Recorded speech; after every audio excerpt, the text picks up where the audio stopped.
Well, welcome back in open arms back here at the Christ Jesus College and Seminary, Christ Jesus Chapel.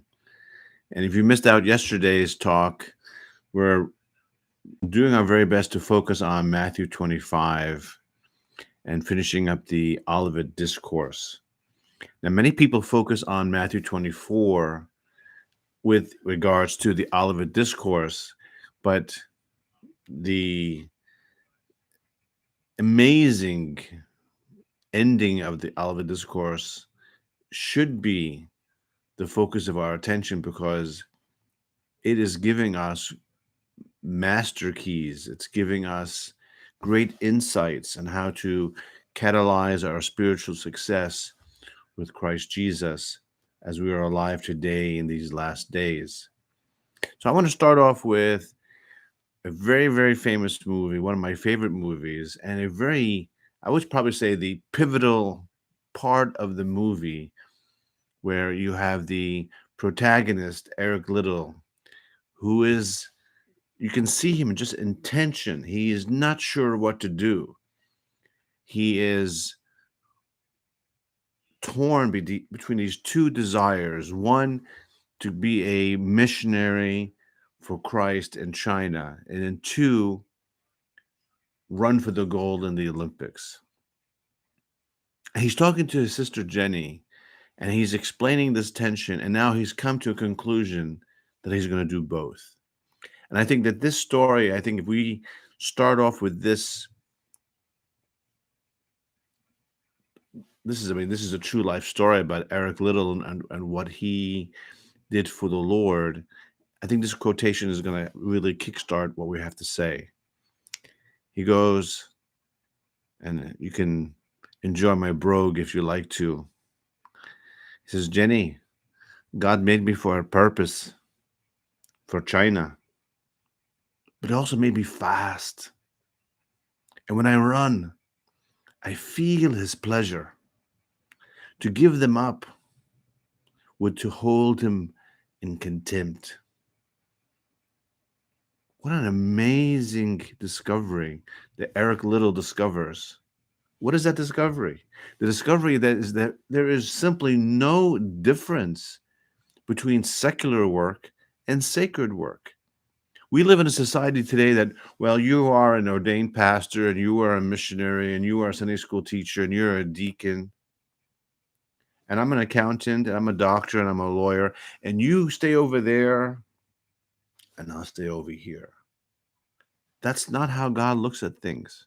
And if you're really going to understand today's topic of the talents and tomorrow's talk of the virgins, then you better take real serious consideration about how God sees things rather than how you see things, how we see things.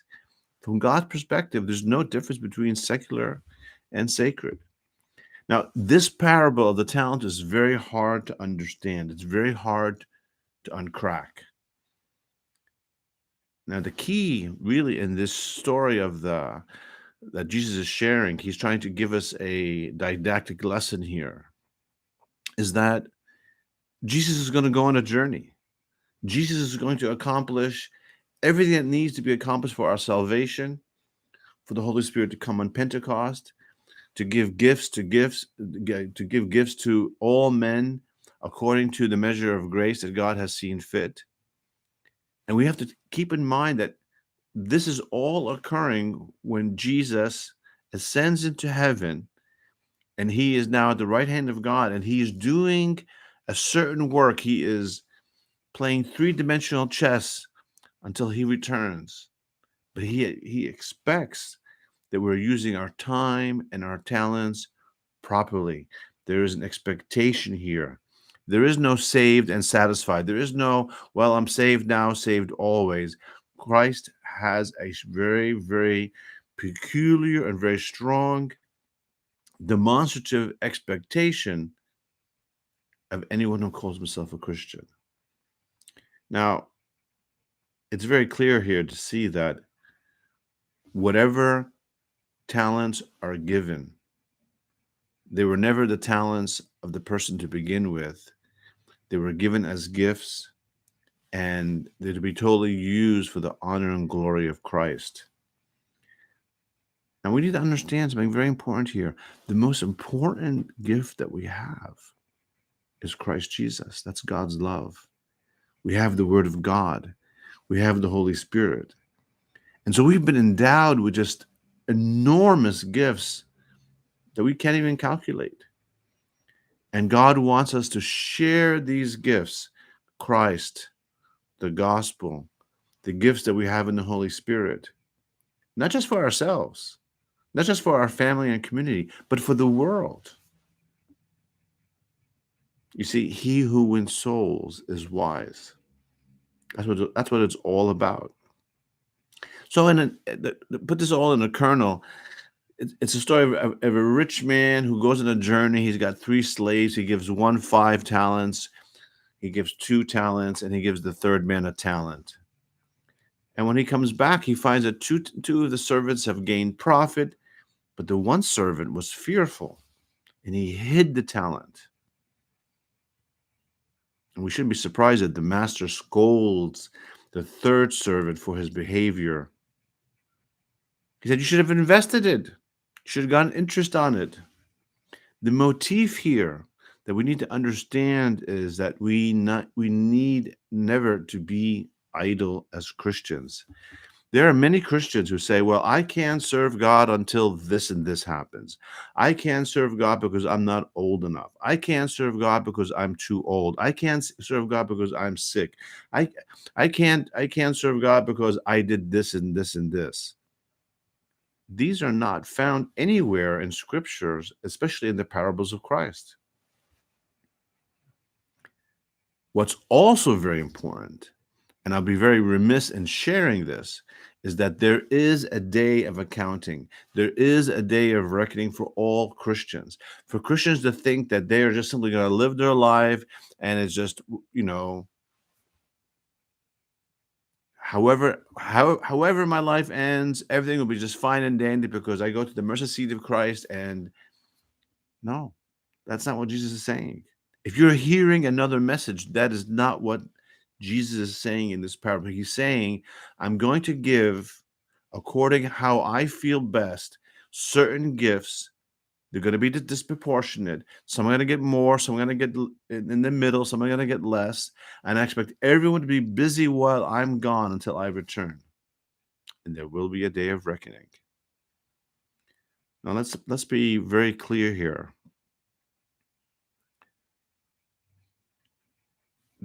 The person who hides, there's no question. The person who takes the 5 and doubles it to 10, that's a winner, a spiritual winner. The person who is given the middle amount and is able to increase that amount, spiritual success. I think it's very important to focus on who is the third person, because we don't want to be the third person. You don't want to be that third person. I don't want to be that third person. Look very carefully, study this, analyze this. I challenge you to read this on your own and make this your own meditation, and ask the Holy Spirit to give you guidance, to give you instruction, to give you illumination about what Jesus is trying to say here. Now look at the attitude of the person who hides his talent. He never uses his talent. God gives him something. Now, you may say it's unfair. Some people are getting more and some people are getting less. My friend, it's not for us to decide what gifts God gives us. But look very carefully here at the attitude of the person who hides his talent, what he's fearful. We know that perfect love casts out fear. This is a person who's living in fear. He's living in anxiety. He's living in doubt. He is double-minded. He even goes as far as accusing Christ of being a hard man. You can tell that his relationship with Christ is not the same as the 2 other servants. He calls Jesus Christ a hard man. He even accuses Jesus of stealing. He goes, I know that you You take where you don't sow. You take where you don't reap. He's accusing him of stealing. He's got the wrong perspective. He's worshiping and serving the wrong Jesus. And that's very, very important, because there are many Christians who know about the gospel up here, but they're going to miss out on salvation by 12 inches because they don't have a relationship with Christ in their heart. Final points. The master is still on the journey, but the master is going to return. We need to be living a life where we're always watching and praying and expecting his imminent return at any day and any time. The early fathers did, and so should we.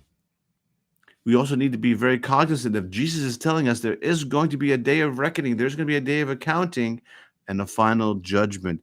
Each person, each servant is going to be asked by the master, this is what I gave you.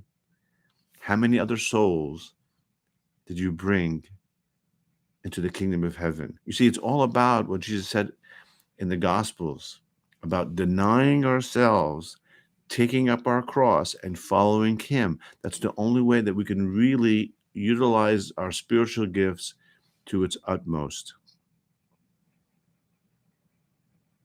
I find it very frightening that the other servants, they hear Jesus say to them, well done, good and servant. I want you to come now and share in my happiness. Come. The person who is fearful, the person who hides his gift, who doesn't use his gift, who doesn't become the light and the salt that God expects, what happens to him? He's reprimanded. And no, he doesn't get to be in the happiness of Christ. He doesn't end up in the presence of Christ. He's actually cast out into the darkness. I think it's very, very important to understand that on the return of Christ, there's going to be judgment for not only for those people who try to stop and oppose Jesus Christ being the king. And there are many forces at work in the world today who are trying to stop Jesus Christ being king, and that's not going to stop Christ.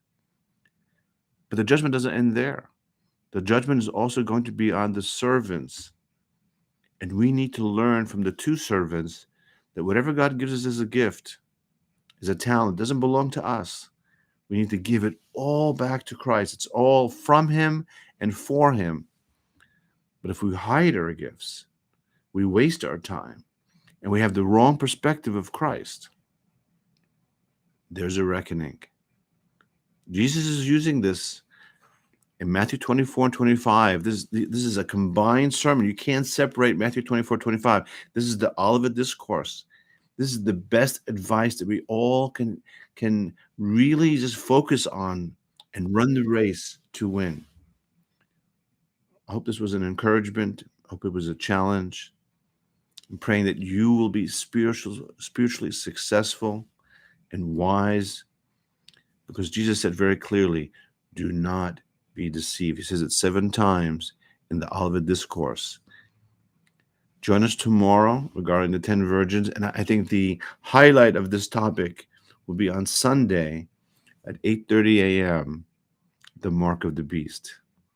Thank you again for your thoughts, your prayers, your encouragements. And if the Lord tarries, we'll meet again tomorrow at the same time, 8 a.m. I love you. He loves you the most. Stand firm. Stand strong. Keep smiling. Keep believing. He's coming soon.